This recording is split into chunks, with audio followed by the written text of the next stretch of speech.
if Kevin Durant's going to want to come to Houston, last night certainly would have helped. Because last night, I saw a Kevin Durant that seemed aloof, that seemed checked out. And while I don't think that last night should have made the Rockets more willing to pursue Durant or Devin Booker for that matter, I think it's going to make either of those two envious of their situation that the Rockets have right now.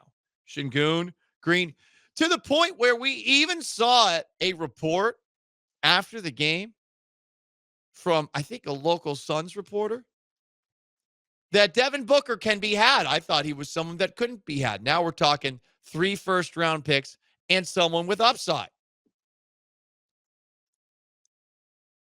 So I feel like last night, the Rockets did exactly what we asked them to do, which is to show off and look hot for potential new teammates.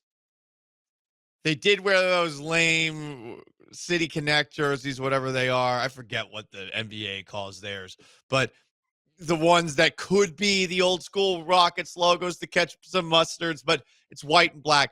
But they looked good in it. And the numbers for Alperen Şengün, who had that incredible behind the back pass that you heard coming in, he had 20 points, 4 boards, and 7 assists. And Jalen Green, an efficient night, 8 of 16 from the field, 50% from three-point land, 10 of 11 from the line, and just 2 turnovers. And it was great to see Fred VanVleet back, because Fred VanVleet, you put him back in there and the Rockets just look like they have their head screwed on straight. The Suns, meanwhile, do not. The Suns, I think at this moment in time, they are in Cancun. Not physically, but mentally for sure. After the game, I was listening to the post-game show, and Calvin Murphy brought up, hey, Kevin Durant had 13 shots tonight? That's it? Not even. He had 12. And there were several moments in this game where I just saw a guy who clearly is thinking about where the next destination is going to be. One moment where I really noticed it was when the best thing that happened last night took place. Steven Adams versus a Plumlee. Which Plumlee, you might ask? Doesn't matter. They all look the same. I'm just kidding. It was Mason Plumlee. In the middle of this game, Mason Plumlee and Steven Adams were jostling for position to get a rebound underneath the hoop. A foul was called, and Plumlee went straight elbow to Steven Adams and kept on pushing. And all Steven Adams did in return was put his arms essentially around Plumlee's arms and just locked him in. Plumlee tackled him to the floor. I don't know what Adams did. I don't think it was much. I don't think he bit him. But all I know is when the two towering human beings got back up off the court, Mason Plumlee was bleeding and Steven Adams was not. So that's an extra victory. You got to see Steven Adams in Kiwi fighting action last night.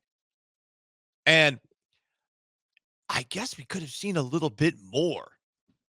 Ime Udoka thinks that way. Here is the Rockets head coach talking about the kerfuffle between Steven Adams and Mason Plumlee, which was the best part of last night's game. What did you think of the rest of the match?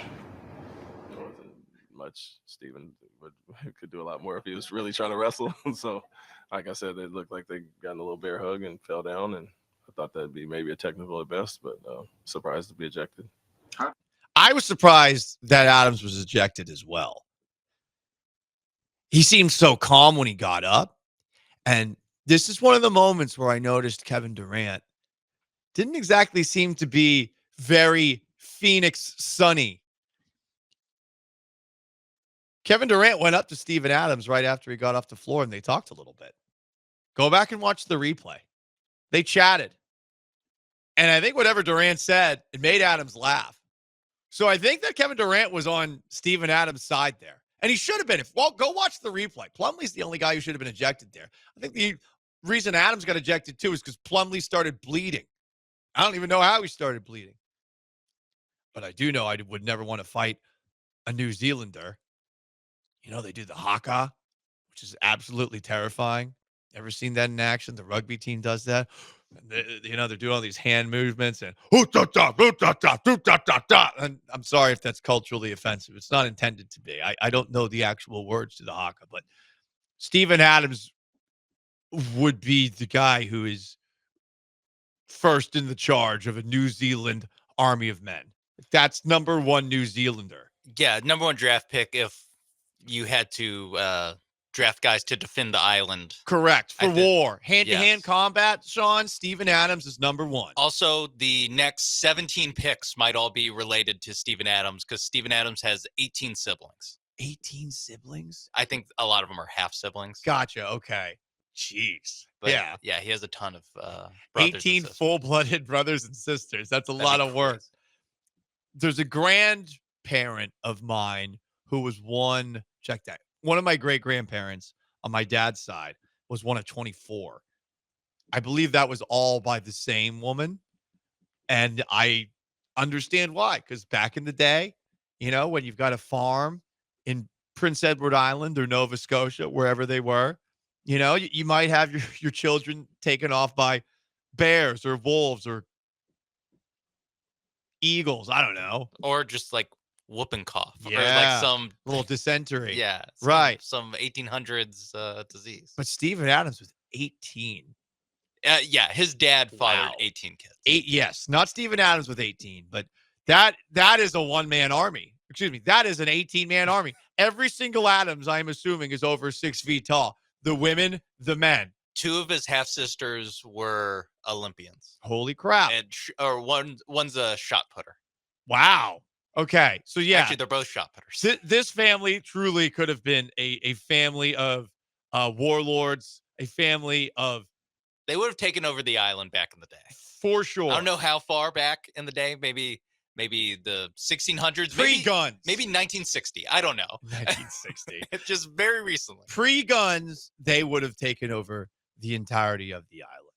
So that was fun to watch last night. Steven Adams getting into it with Mason Plumlee. And I noticed during that Adams-Plumlee squab, Kevin Durant was chatting with Steven Adams afterwards in a way that it felt like he was just completely disconnected from the sunshine. Yeah, even going back to what Murphy pointed out in the postgame, that like Kevin Durant shot the ball 12 times in a game. His team was leading or was down basically the entire time, and he played 37 minutes. Yeah, 37 minutes, took 12 shots, 8 for 12 too. It was good. Bull and I think it's Royce O'Neal combined to shoot 13 times. They're 3 for 13 combined. So 3 for 13. So they had 2 guys that made 3 shots combined for more attempts than Kevin Durant. That speaks to, I think, a little bit of how disconnected Kevin Durant is and how he is. Hey, listen, I'm out here to do my thing. What happens, happens. Shot 75% for what it's worth on those 12 shots, 2 of 2 from outside. But yeah, Trill O'Reilly agrees on YouTube on the most interactive sports talk show in Houston. KD was just standing behind the 3-point line on offensive possessions. No screens, no movement, just standing around. Yeah, it's what a guy looks like when he's in his last 20 games with a team. Did you get the sense that Devin Booker is 100% there? Because I'd say this after last night's game, especially with how well Green and Şengün played together and with how connected they seemed. They were busting each other's balls over the course of this one. There was a moment where Şengün had a breakaway layup and he wasn't able to finish the deal. They called a foul on Durant, and Jalen, I think, was like giving him a little bit of crap because he wasn't able to complete the play. Like those two seemed like they like each other, they look like they're capable of playing with each other. Meanwhile, Kevin Durant's just hanging around, and I mean, it wasn't the best day for Devin Booker. I don't look at Devin Booker last night and say Devin Booker's so much better than Jalen Green. Jalen Green's obviously so volatile that it's a one night kind of thing. But I walked away from this game more than anything thinking the Suns should want to play for you, Durant, Booker, but this shouldn't make you feel like you need to go get either of those two. No, I don't think the Rockets have to be desperate this offseason to get one of these guys. I think Jalen Green, you're right, played a great game. He played a game like a guy who bought a house in Houston, and he's like, no, I don't want. I don't want to move. Yeah. I don't want to. I don't have to look for another house somewhere else. No. I think that if you want to look at last night's game and say, look, we got Devin Booker right here, I would say let's widen it to more than just one game. Yes. But I think that the flashes, it's more flashes from Jalen Green that show you that why he is kind of why just when you think you're out, he always pulls pulls you in. back. I think for us, we are more, I guess, level-headed, or we're more big picture with this. Also, March basketball, we've seen it before with Jalen Green.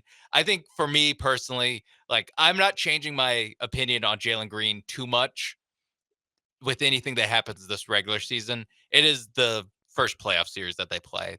Correct. That will be the very good point. The opportunity that Jalen Green has to make me a Jalen Green defender on Twitter, to make me be the guy. Maybe I change my profile picture to Jalen Green and I become a Jalen Green stan account. That's on the table for how well if he plays this well in the playoffs. I saw a comment from someone by the name of Flamingo Shot. I don't know if this person hates me because he's definitely got Alperen Şengün in his profile picture, but he said, I don't know how much Devin Booker is better than Jalen Green. What I know is Devin Booker's not 3 to 4 Suns picks better than Jalen Green. I thought that was a very interesting point, and I agree with it. I mean, I like Devin Booker more than I like Jalen Green, but I'm also not of the mindset that Devin Booker is some ascendant star. I think Devin Booker's who Devin Booker's gonna be right now. He's sixth best player in the league to 12th, 15th. Yeah, he's I like in that range. He's like a top 10-ish kind of player. And like you said, he's 28 now, or I think he turns 28 this year. Mm-hmm. No, I think he turns 29 this year. Wow. That makes me feel old. He and I are basically the same age. Wow. That Devin Booker doesn't have the upside to become, top 2 guy in the league. That you normally throughout history, you need that kind of guy to win a championship. Maybe the Boston Celtics have you thinking a little bit differently about that with Jason Tatum, who's not quite in that class, but he's like the next guy from there. So if you think Devin Booker can be that, or maybe, Devin Booker and Amen Thompson can combine to get to that level with Şengün, with some of these other guys, then I could see it. Or if you just want to say, well, why don't we just keep Jalen Green, a guy who's younger and could also develop to be this kind of guy. I think Green could develop to be top 25 and maybe higher than that. But I think top 25 is a fair projection for him. But it's Jalen Green and you keep the picks. Exactly. And I think those picks could help you out. You're in a good spot. You have as many wins right now as you did all of last year, which is incredible.